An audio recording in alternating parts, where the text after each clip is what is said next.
Holloway responds to iliatopuria. UFC featherweight champion Topuria said after Saturday's hyper-dramatic UFC 300 BMF title win by Holloway that it is likely the former champ had earned another title shot. But then Topuria said he only would grant Holloway a chance to win the belt if the BMF belt Holloway got against Justin Gaethje was up for grabs too. And while that may seem like a natural and reasonable request, it also made Holloway raise his eyebrows a bit. My main goal was always fighting Ilya. This fight was a fun fight. You know, shout out to Justin Gaethje, man. Justin Gaethje is a legend, the highlight. He had everything to lose. He gave me the shot. You know, and this happened. You know, but my mind was always, no matter what, win, lose, whatever it is, this even right to today, I want to fight Ilya. You know, I've been people always ask me, what is your thoughts on Ilya? And the only thing that comes to my mind is, you know, it's questionable. You know, the dude is super questionable. Every other 145 contender that they wanted to fight Volk, they went through me. They fought me, or they had to fight me, and that's one guy that they eluded me. I don't know how, I don't know why, but he did, and he got the title shot. So, you know, and he beat a guy that I couldn't figure out. You know, he fought the guy once, I fought the guy 3 times. I saw him say that slick stuff. Took him, what was it? Took him 9 minutes for what took me 90 minutes I couldn't do, or something crazy like that. That's funny because last time I checked, when I was your age, I already had title defense, buddy. So it looks like you still got catching up to do.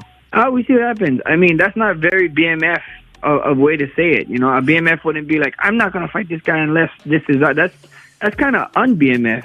You know, let me ask you. That's you. That's you, BMF. You BMF, un-BMF. Yeah. Does it sound BMF of the way he's trying to demand it and saying, I'm not gonna fight? A BMF fights whatever, fights whoever, whenever, any weight, anytime, and that's not a tone of a BMF, brother. So I don't know. We see what happens. Bisping gives Strickland advantage over Costa. Michael Bisping gives former middleweight champion Sean Strickland the advantage against Paulo Costa at UFC 302. Strickland Costa will meet in a 5-round co-main event June 1st at Prudential Center in Newark, New Jersey. While Bisping gives Costa a power advantage, he thinks the extra 2-round will heavily benefit Strickland, who's gone 5 rounds 7 times in his career. Costa, on the other hand, has competed for 25 minutes only once. A unanimous decision loss to Marvin Vettori. Is a crazy fight, okay? Paulo Costa hits harder. I'm telling you right now. That's my opinion anyway. You know, that's just like your opinion, man. I've trained with Sean Strickland. He's got very good boxing. We know that. We saw that when he beat Israel Adesanya, the best performance of his career. Almost finished him in the first round, right? He will go out there. He will fight dick to dick, nipple to nipple. But his style is behind the jab. Paulo Costa is going to come forward a lot. I think Paulo Costa hits harder, but I think Sean has an advantage with the cardio. Let's remember, this is a 5-round main event. That is a significant advantage for Sean Strickland because he has an economic style. Paulo Costa swings with everything he has, spinning wheel kicks, left high kicks that are just so fast and explosive, but they require a lot of energy. When he punches, he's loading up, he's looking for the knockout every single time because he does damage. Remember Luke Rockhold? Absolutely covered in blood, okay? But when you swing with that much output, that is not an economical style, and you will slow down a bit. However, Paulo has shown the ability to push through it, okay? But still, with all that said, it favors Sean Strickland. Strickland will look to rebound from his title loss to Dricus du Plessis at UFC 297 in January. Costa is coming off an entertaining back-and-forth decision loss to Robert Whittaker at UFC 298 in February.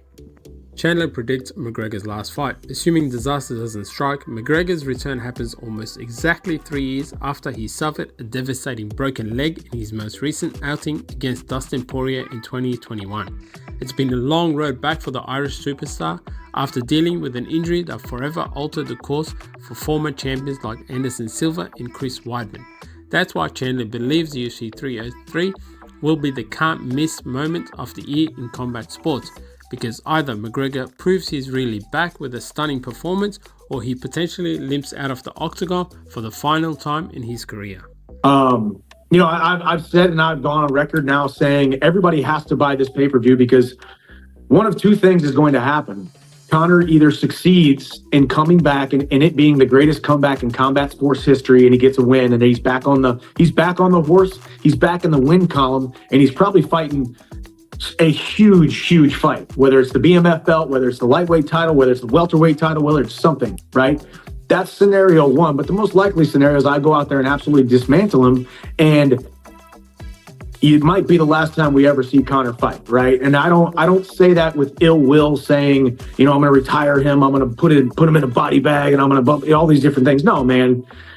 It's we'll see where he stacks up in the world of the high class fighters in this division, whether it be 155, 170. I'm a top ranked guy, ranked inside the top. I guess the new rankings came out. I kind of dipped a little bit now, top 7. So we'll see where he stacks up, and it could be the last time that we ever see him. So people have to buy the pay-per-view because it could be the last time that you see Conor.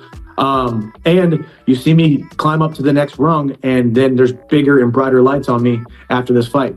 Beniel Dariush gives his thoughts on Poirier versus Makachevs. Dariush gives Dustin Poirier a slim chance and says it's going to be a tough fight for him against the champ Islam Makhachev at UFC 302. Yeah, I mean, there's nobody out there. I guess I would probably say Gamrot's ahead of him. Gamrot's been fighting tough guys, and really his only losses to me and in the last couple of years. And I think Gamrot is more deserving. But I'm not against it. There's nobody else out there to fight Makhachev right now, so they're going to give it to Dustin Poirier. I think it'll be a good fight. I think it's going to be a tough fight, obviously, for Poirier, but I think he has the knockout power to possibly catch him. But I think he's going to be the big underdog. I think we're maybe like a 7-1 underdog kind of deal, like that bad. Jorge Masvidal returned to UFC. Masvidal, who is scheduled to fight Nate Diaz in a boxing match on June 1st, has outlined his future plans in regards to boxing and a return to UFC. You had 3 fights in boxing. You're going to start this one with Nate Diaz. What is the rest of your, boxing career look like? What are you trying to do in this stage of your career? I'm trying to get some big-ass checks, you know what I'm saying, break some fucking necks. I wouldn't mind taking on Logan Paul and rearranging his face. He's a hell of a fighter with the boxing from when he comes from being an influencer. He did some good things against Mayweather, but I think I can end that dude, man. I'd like to fight Logan. If I get my hands on Mayweather, Pacquiao down the road, any of these guys, other guys I'd like to fight, and definitely going to come back to UFC and give a W for my city, for my family, my kids, for everybody who believes in me. I got to go back to UFC. Javier Mendez misses Islam camp. Javier Mendez, Islam Makhachev's coach, is currently in Dubai and has had his return flight home cancelled due to severe weather conditions. This has caused him to miss the start of Islam Makhachev's camp for Dustin Poirier. I was scheduled to leave for Islam's training camp yesterday night, and they said that the worst storm in 25 years is coming, and to be careful driving outside, etc., etc. I'm thinking, oh well, I'll make the flight. It's gonna be one of those deals. Well, about mid-afternoon, the streets are flooded. My apartment street is flooded. Everything is flooded. I'm going, I don't think I'm gonna make it because the hardest rain's coming yet. They said it's gonna be 3 times more than that. So as a result of that, my flights got canceled completely.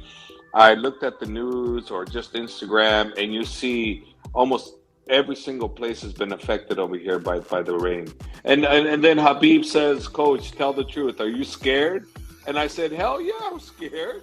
I want to fly? Hell no, I'm not going to fly on that.